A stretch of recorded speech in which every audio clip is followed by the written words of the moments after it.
To je typické, to je ako keby som čítal teraz denník N. Typické, všetko je zlé, chudoba a dobre, že už je ten, čo robí 8 hodín denne, tak je chudobný a nemá čo zobrať do rúk. Pán redaktor, daň z príjmu fyzických osôb, ktorá je ukazovateľom toho, ako stúpajú príjmy, prinesie mestám a obciam a župám, lebo celá táto daň končí u miest, obcí a žúp. O 200 miliónov eur viac. To znamená, že sa niečo deje. Prosím, neoplúvajte túto krajinu už.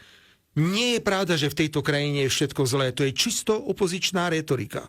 A vy sa na nej živíte. Neoplúvajte. Netvrdím, že naše Slovensko, bo to je naše Slovensko. Ja som hrdý Slovák.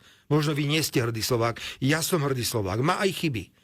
Ale táto krajina normálne funguje a sú v nej aj výsledky. A ja som povedal výsledok, pokiaľ ide o daň z príjmu fyzických osob. Áno, pretože máme otvorenú ekonomiku a hospodársky rast Nemecka je menší ako 1%, tak neplatí to, čo hovorí Šimečka, že slovenská ekonomika ťahá dole celú európsku ekonomiku, ale práve je to nemecká ekonomika, ktorá ťahá dole také ekonomiky, ako je napríklad Slovensko. Keď ste spomínali taliansku premiérku, a nebola to talianská premiérka, ktorá povedala, najväčším problémom talianskej ekonomiky je nemecká ekonomika, napriek tomu, že neviete porovnať veľkosť talianskej ekonomiky a ekonomiky slovenskej. Takže prosím, sú dobré správy a sú zlé správy, ale buďte objektívni. Opakujem tu, nesedím teraz snáď v televízii denníka SME, ale sme snáď v rozhlase. Sme v slovenskom rozhlase. Takže znovu ešte raz. Veľmi vás o to žiadam. Prejavte úctu a hrdosť k tomuto štátu. Vy ho neprejavujete. Len ho všetci oplúvate. Vystúpenie pána generálneho prokurátora bolo presne také isté, ako keby dnes vystúpil na tlačovej konferencii minister dopravy, aby obvinil ministra spravodlivosti, že nestavia mosty. Jednoducho to je jeden nepodarený vtip. My pochopiteľne vnímame toto vystúpenie generálneho prokurátora v kontexte tlačovej konferencie, ktorá bola na druhý deň. A to bola tlačová konferencia krajského prokurátora, pána Remetu v Bratislave, ktorý nemohol vystúpiť bez súhlasu generálneho prokurátora. Nepochybne išlo o dohodu. Takže poprvé, s novelizáciou trestného zákona a trestného poriadku, o ktorej hovoril negatívne generálny prokurátor, predsa generálny prokurátor súhlasil. Tá novelizácia bola prijatá v roku 2024 a generálna prokuratúra sa na tejto novelizácii zúčastňovala. Po druhé, veď nie vláda, pán redaktor, vyšetruje. Pánom trestného stíhania je prokuratúra. On sám o sebe hovorí, jednoducho, ak to niekto zlyháva, tak je tu prokuratúra, on bude nehanebne házať vinu na iných ľudí.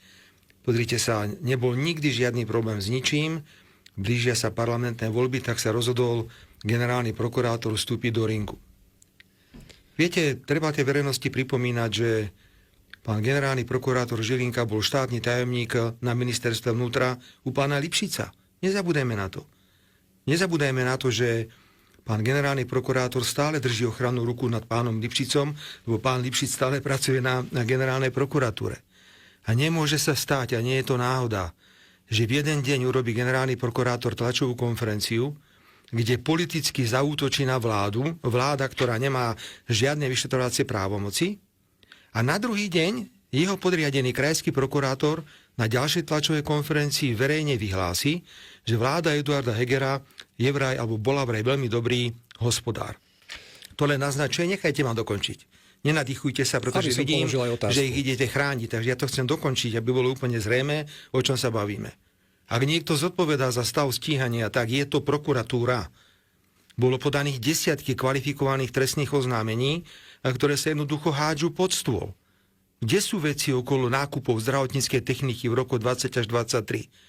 Ako je možné, že vôbec vystúpil krajský prokurátor Remeta na druhý deň po generálnom prokurátorovi s nezmyslami typu, že sme nejaký šrot dali na Ukrajinu, veď to boli stíhačky, ktoré boli vzaté z aktívnej služby. Ešte v ten deň tie stíhačky chránili naše nebo a odovzdali ich na Ukrajinu zadarmo. A my sme prestali mať chránené nebo a dnes nám to nebo musia strážiť Poliaci, Maďari alebo Češi. Chcem tým len naznačiť, aby bolo úplne jasné. Generálny prokurátor Žilinka stratil absolútne našu dôveru. Pre nás stratil generálny prokurátor akúkoľvek dôveru. My už nemôžeme mať dôveru v prokurátora, ktorý zaútočí politicky na vládu, obviní vládu, čo má vláda s vyšetrovaním, pretože on zodpovedá za vyšetrovanie a na druhý deň jeho prokurátor ešte urobí druhý krok a v podstate pochváli vládu pána Matoviča a Hegera, že to boli dobrí hospodári, lebo miliónové majetky zadarmo odovzdali na Ukrajinu. Ako ja mám prinútiť generálneho prokurátora, ktorý bol štátnym tajomníkom u Lipšica, a potom, čo predvádzajú, aby trestné oznámenia, ktoré sú podávané, boli realizované. Čo ešte viacej, tu sa stal skutok. Niekto zobral bojaschopné stíhačky a daroval ich na Ukrajinu, porušil všetky zákony, porušil všetky medzinárodné dohody. Je evidentné, že v čase covidu dochádzalo k nákupom obrovského množstva zdravotníckych pomôcok bez verejného obstarávania. Boli tam duplicitné nákupy. Išli desiatky trestných... Aktuálne zrušila aj trestné stíhanie vo veci manažovania. To je riadenie, však to je otázka opäť na generálneho prokurátora, ktorý sa k tomu hlásil. Zrazu to už neplatí. Ja hovorím teraz o nákupoch, teraz nehovorím o riadení, procese riadenia a manažmente a covidu ako takého. Pravidelne sa podávajú kvalifikované trestné oznámenia, ale keď prokuratúra nechce, a ona evidentne nechce. Naopak, keď to boli roky 2020 až 2023, tak generálna prokurátora sa iba mlčky prizerala na to, čo vystrajala špecializovaná prokurátora s pánom Lipšicom na čele. My to robíme, podávame pravidelne všetky veci, snažíme sa presviečať, ale ako vidíte, generálny prokurátor urobí tlačovú konferenciu a povie, no nende. Pozície. Včera ste absolvovali stretnutie so študentami v Modre, pochvalovali ste si vzájomný dialog, povedali ste, že chcete v ňom pokračovať. Pán premiér, nenastal čas aj na vzájomný dialog medzi koalíciou a opozíciou v otázke zastavenia politického revanšizmu na Slovensku? O akom politickom revanšizme hovoríte v našom prípade? Prosím, dajte mi nejaký príklad. Mňa dajte ako príklad politického revanšu. Nebudem vám odpovedať, pán premiér. No, ešte raz, tak potom o akom zastavení politického revanšizmu hovoríte? Dajte mi jeden príklad, kde som ja nabádal na zneužívanie trestného práva. Pán redaktor, mňa kvôli politickým názorom skoro zavraždili. Ja som bol 4-krát obvinený v rokoch 2020 až 2023. To je svetový rekord. Ja nepoznám politický demokratický systém, kde by líder opozície, ja som bol líderom opozície, bol 4-krát obvinený. Nie za ekonomickú trestnú činnosť, bol som obvinený za prejavy. Za to, že som na tlačovej konferencii povedal, že Kiska je daňový podvodník a preukázalo sa, že je daňový podvodník, lebo je právoplatne odsúdený. Potom som bol obvinený, lebo som išiel organizovať autoprotest, tak ma ako zločinca policajti vtiahli do auta a odvliekli na policajnú stanicu, aby som sa tohoto autoprotestu nemohol zúčastniť. O akom revanšizme hovoríte? Povedzte mi, kedy sme my na toto reagovali, akým spôsobom? Viete, vy sa zase chcete zbaviť zodpovednosti, pretože to je presne táto opozícia, ktorá tu dnes je, ktorá hovorí stále do basy, veď to kričí na tých mítingoch. Do basy, a za čo do basy? Hovoria, že povytvárajú znovu týmy, vytvoria špecializovanú prokuratúru, Lipšica vrátia naspäť. Podľa mňa Remeta bude generálny prokurátor, krajský prokurátor, pretože preto to aj urobil, čo urobil na tej tlačovej konferencii. Čiže oni sa vyhrážajú, hovoria, že ideme to isté robiť, čo sa robilo v rokoch 2020 až 2023 a vy sa ma pýtate, že no, pán Ficová, už potom, čo vám teraz strelili tí 4 gule do brucha, poďte trošku upokojiť tú situáciu. Bojíte sa vyšetrovania po voľbách? A čoho sa ja mám báť, mi povedzte? Čo toto je zase za otázku? Máte pocit, že som sa ja bál v roku 2020-2023? Ešte raz, za čo som bol obvinený 4-krát, pán redaktor? Za čo? Za ústne prejavy. Ja ani v jednom prípade nebolo stíhanie, a to nielen v mojom prípade, to sa týkalo aj Roba Kaliňáka. Za čo sedel Robert Kaliňák vo väzbe? Povedzte mi to. Za čo sedel Tibor Gašpar rok vo väzbe? Za čo sedeli iní ľudia vo väzbe? A vy sa mňa teraz pýtate, že či ja sa bojím, no lebo už samozrejme nastavujete atmosféru, že to bude presne to isté ako v rokoch 20 až 23.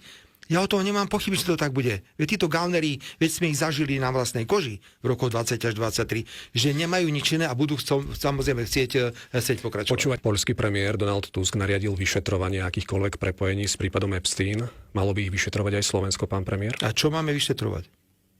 O tom snáď rozhodne vyšetrovateľ. Ani vy, ani ja. Tak jak ja môžem nariadiť vyšetrovanie, mi vysvetlite? Ja sa pýtam na vašu reakciu. To je presne ako ten generálny prokurátor povedal, že vláda nevyšetruje. Vláda nevyšetruje, na to sú nezávislí vyšetrovatelia. Vláda nemôže dať pokyn. Pokyny dostávali vyšetrovatelia v roku 20 až 23, ale ja nevidím žiadny dôvod na to, aby sme my viedli na Slovensku nejaké vyšetrovanie. Ak je to nejaká medzinárodná záležitosť, na to sú medzinárodné orgány, ktoré sa na to môžu pozrieť. Sú tu jednotlivé členské štáty a nevidím na to žiadny dôvod. Čo vás tak na tom vyrušuje, mi vysvetlíte na tieto? Ja neviem. Viete, pán redaktor, znovu, keby ste boli korektní, tak vyťahnete ten titulok z denníka SME. Denník SME. Počkajte, premiér, nechajte ma dokončiť. nie sme na tlačovej konferencii Ale to nie je, Smeru. len vy samozrejme si poviete, čo chcete a potom utekáte ďalej.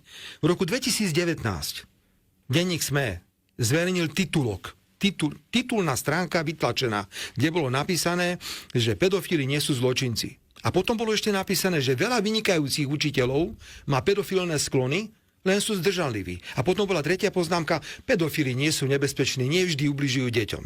Viete, čo sa mi nepáči?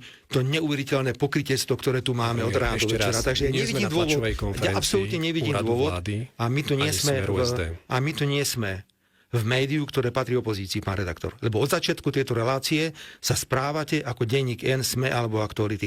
Jednoducho musím protestovať proti tomuto neverejnému alebo neverejnoprávnemu postaveniu, ktoré dnes tu predvádzate v Pán tejto, premiér, sme v tejto relácii. nezávislom médiu. No a podľa toho, čo dnes predvádzate, to má ďaleko od nezávislého